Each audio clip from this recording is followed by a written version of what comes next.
ಇದು ಮೇಲ್ಗಡೆ ಇದು ಗುಡ್ಡ ಐತಲ್ಲ ಸರ್, ಇದು ಗುಡ್ಡ ಪೂರಾ ಬಂದಿದೆ ಸರ್. ಇದು ಪೂರಾ ಬಂದ್ಬಿಟ್ಟು ಈಗ ಒಂದು ಟಿಪ್ಪರು ಒಂದು ಕಾರು ಮೇಲೆ ಬಂದಿದೆ. ಕಾರು ಮತ್ತೆ ಒಂದು ಟಿಪ್ಪರ್ ಪಟ್ಟಿಯಾಗಿದೆ.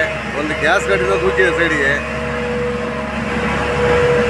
ಈಗ ಹಿಟಾಚಿ ವರ್ಕ್ ಮಾಡ್ತಾ ಇದೆ ಸರ್.